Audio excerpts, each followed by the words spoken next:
धुळ्याच्या आरवी शिवारातील धाडरे गावात नवनाथ महाराजांचा यात्रोत्सव संपन्न। यावेळी भाविकांकडून नवनाथ महाराजांच्या पादुकांची पालखी काढण्यात आली। राज्यात पहाटेच्या वेळी काहीसा गारठा तर सकाळी 11 नंतर उष्णतेच्या तीव्र झळा। मंगळवारी अकोल्यात देशातील सर्वाधिक 37.8 अंश सेल्सिअस तापमानाची नोंद झाल्यानंतर बुधवारी सोलापुरात 38.0 अंश सेल्सिअस तापमानाची नोंद।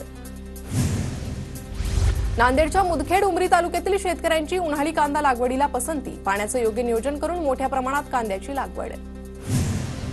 मिरची पिकाला पीक विमा संरक्षण द्या। चंद्रपूरमधील मिरची उत्पादक शेतकरी आणि कृषक स्वराज्य शेतकरी संघटनेची कृषी मंत्री माणिकराव कोकाटेंकडे मागणी। नंदुरबार जिल्ह्यात चांगला दर मिळत असल्याने केळी तोडणीला सुरुवात। प्रयागराजमध्ये सुरू असलेल्या सिंहस्थ कुंभमेळ्यामुळे केळीची मागणी वाढली। केळीला चांगला दर मिळाल्याने शेतकऱ्यांकडून समाधान व्यक्त। शेतकऱ्यांना मोबदला न दिल्याने औष्णिक विद्युत निर्मिती केंद्राचे बँक खाते जप्त करण्याचे आदेश। बीडच्या अंबाजोगाई दिवाणी न्यायालयाने दिले महत्त्वपूर्ण आदेश। शेतकऱ्यांच्या संपूर्ण कर्जमुक्तीसाठी शेतकरी संघटनेचा एल्गार। 19 मार्चला पुण्यातील आयुक्त कार्यालयाला घेराव घालण्याचा रघुनाथ दादा पाटलांचा इशारा। सोलापूरच्या करमाळा शहरात मॅट कुस्ती प्रशिक्षण केंद्र सुरू। आमदार नारायण पाटीलांच्या हस्ते उद्घाटन।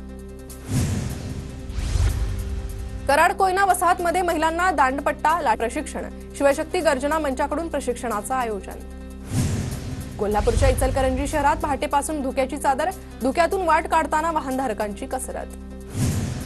कराडच्या चसेगावमध्ये शेतात सापडलेल्या 4 बिबट्यांच्या पिल्लांची आईसोबत यशस्वी पुनर्भेट। बिबट्या पिल्लांना घेऊन जाताना वनविभागाच्या कॅमेऱ्यात कैद। म्हैसाळमधील के मार्ट जवळ बस आणि ट्रॅक्टरचा अपघात। सुदैवाने कोणतीही जीवितहानी नाही। परभणीच्या राणी सावरगावातील नवीन रोडवरील गतिरोधक काढण्याची मागणी। गतिरोधक काढण्यासाठी रस्त्यावर झोपून सामाजिक कार्यकर्त्यांचं आंदोलन। जीबीएसमुळे पुण्यात दोघांचा बळी। पुण्यातील ससून रुग्णालय आणि एका खासगी रुग्णालयात रुग्णाच्या मृत्यूची नोंद। राज्यात आतापर्यंत मृत्यू झालेल्या रुग्णांची संख्या 11 वर। प्लॅटफॉर्मची तासभर आधीच निश्चिती। गर्दी व्यवस्थापनासाठी पुणे रेल्वे प्रशासनाचा निर्णय। मध्य रेल्वे विभागाच्या पुणे रेल्वे प्रशासनाकडून खबरदारी म्हणून उपाययोजना। पुणे जिल्ह्यातील 758 अंगणवाडी सेविका मदतनीसांच्या भरतीची प्रक्रिया सुरू। जिल्हा परिषदेकडून भरतीची प्रक्रिया सुरू। किमान 12वी उत्तीर्ण असणाऱ्यांची येत्या 31 मार्चपर्यंत प्रक्रिया पूर्ण करण्यात येणार। पुण्यातील भोरचे आमदार शंकर मांडेकरांची जलसंपदा विभागाच्या अधिकाऱ्यांसोबत विविध मुद्द्यांवर चर्चा। सिंचन प्रकल्प, कालवे, धरणातील पाण्याच्या समस्यांवर चर्चा। हिंगोलीतील आरोग्य मित्र कर्मचारी संघटनेचं विविध मागण्यांसाठी आंदोलन। आरोग्य मित्रांना दरमहा 26,000 रुपये वेतन देण्याची मागणी। किमान वेतन कायद्यानुसार महागाई भत्ता देण्याचीही आंदोलकांची मागणी। धुळ्यामध्ये आरोग्य मित्र बेमुदत संपावर। किमान वेतन कायद्याप्रमाणे पगार देण्याची आरोग्य मित्रांची मागणी। खासगी कंपन्यांनुसार नेमणूक करण्याचीही आरोग्य मित्रांची मागणी। अमरावती जिल्हा रुग्णालयातील 2 परिचारिकांचं निलंबन। निलंबनाच्या कारवाईने परिचारिका आक्रमक। कारवाई मागे न घेतल्यास काम बंद आंदोलनाचा इशारा। नंदुरबार जिल्हा रुग्णालयातील शल्यचिकित्सक डॉक्टर वर्षा लहांडे यांच्या विरोधात आंदोलन। लहांडे यांची तातडीने बदली करण्याची मागणी।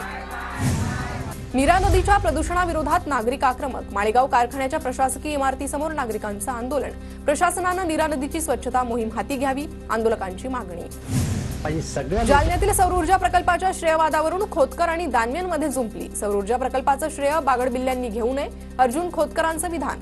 तर जुन्या प्रकल्पावर कोणत्याही लोकप्रतिनिधींनी ताव मारू नये, रावसाहेब दानवेंचं प्रत्युत्तर। आव्हाडांना कंटाळून अनेक नेते गेल्याचा अजित पवारांचा आरोप चुकीचा। आव्हाड कार्यकर्त्यांना काय ताकद देतात हे सगळ्यांना माहिती आहे। अजित पवारांच्या विधानावर नितीन देशमुखांचं उत्तर। लोकांनी दिलेली संधी ती घालवू नका, त्याचं सोनं करा। भरत गोगावले यांचा शरद पवार गटाचे आमदार राजू खरेंना सल्ला।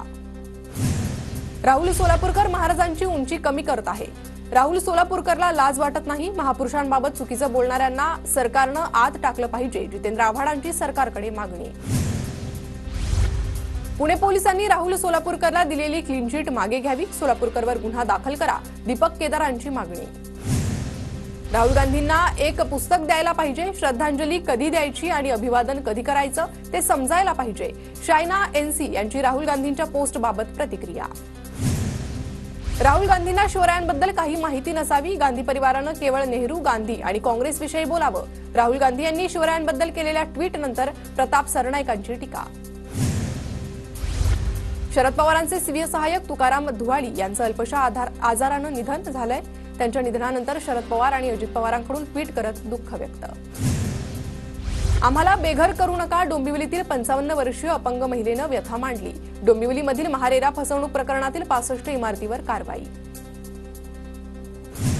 जळगाव जिल्ह्यातील 171 गावांमधील 205 जलस्रोतांमध्ये युरियाच्या अतिवापरामुळे नायट्रेटचं प्रमाण वाढलं।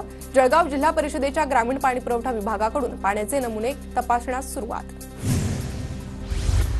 अंबरनाथमध्ये महिलांसाठी छावा चित्रपटाचा विशेष शो। शिवसैनिक पवन वाळेकर यांच्याकडून आयोजन। चित्रपट पाहण्यासाठी 100 महिलांची उपस्थिती। अंबरनाथच्या महालक्ष्मी पतपेढीला कोकण पतसंस्था भूषण पुरस्कार। कोकण विभागातील 354 पतपेढ्यांमध्ये अव्वल स्थान। नवी मुंबईत सानपाडा पोलिसांकडून 51 मोबाईल फोनचा शोध घेत नागरिकांना परत। वरिष्ठ पोलीस निरीक्षक देविदास कठाळे यांच्या नेतृत्वात तपास। अंबरनाथच्या जीआयपी धरणात बुडालेला तरुण अजूनही बेपत्ता। अग्निशमन दलाकडून शोधकार्य सुरू। उल्हासनगरात 2 अट्टल चोरांना अटक। आरोपींकडून 2 रिक्षा आणि 1 दुचाकी जप्त। उल्हासनगर गुन्हे शाखेची कारवाई। उल्हासनगरमध्ये चाकू घेऊन चोरी करणाऱ्या चोरट्याची दहशत। कॅम्प 3 मधील नागरिकांमध्ये भीतीचं वातावरण। चोरी करताना चोरटा सीसीटीव्ही। नवी मुंबईच्या पनवेलमधून 17 रिक्षा चोरणाऱ्या आरोपीला बुलढाण्यातून अटक। आरोपीकडून 12,45,000 रुपये किमतीच्या 18 रिक्षा जप्त। पीएमपी बसमध्ये ज्येष्ठ महिलेचे दागिने चोरी गेल्याची घटना। महिलेकडून शिवाजीनगर पोलीस ठाण्यात फिर्याद दाखल। पोलिसांकडून तपास सुरू। उल्हासनगरात पाण्याचा फुगा मारल्याच्या वादातून तुफान राडा। 7 ते 8 जणांच्या टोळीकडून दुकानात घुसून दोघांना बेदम मारहाण। संपूर्ण घटना सीसीटीव्हीत कैद।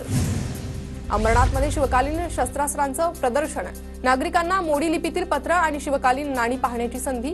प्रदर्शनाला आमदार किसन कथोरे आणि बालाजी किणीकरांची भेट। नवी मुंबईच्या रबाळे पोलिसांकडून 163 मोबाईल तक्रारदारांना परत। रबाळे पोलीस स्टेशनचे वरिष्ठ पोलीस निरीक्षक बाळकृष्ण सावंत यांच्या पथकाची विशेष कारवाई। उल्हासनगरात चूक नसतानाही दंड भरतोय दुचाकी चालक। त्याच्या गाडीची नंबर प्लेट लावून दुसरा व्यक्ती नियम मोडत असल्यानं दुचाकी चालक हैराण। वाहन चालकाच्या तक्रारीकडे पोलिसांचं मात्र दुर्लक्ष। नंदुरबार जिल्ह्यात अपघाताच्या प्रमाणात वाढ। वारंवार अपघात होत असलेल्या 18 ठिकाणी ब्लॅक स्पॉट घोषित। मात्र प्रशासनाच्या वतीनं उपाययोजना नाही। नंदुरबारच्या शहादा शहरात वाहतुकीची समस्या दिवसेंदिवस बिकट। शहरात वाहन चालकांकडून बेशिस्त पार्किंग होत असल्यानं रहदारीला मोठा अडथळा। बदलापुरातील एका हॉटेलमध्ये अन्नपदार्थांवर घुशींची मेजवानी। सोशल मीडियावर व्हिडिओ व्हायरल। धुळे शहरात मोकाट जनावरांचा प्रश्न पुन्हा ऐरणीवर। मोकाट जनावरांमुळे वाहतुकीचा खोळंबा होत असल्यानं नागरिक हैराण। धुळ्याच्या अमळनेरमधील धुळे रोड आणि पिंपळे रोड परिसरात 11 दिवसांपासून पिण्याच्या पाण्याचा पुरवठा नाही। पिण्याच्या पाण्याचा पुरवठा होत नसल्यानं नागरिकांचे हाल।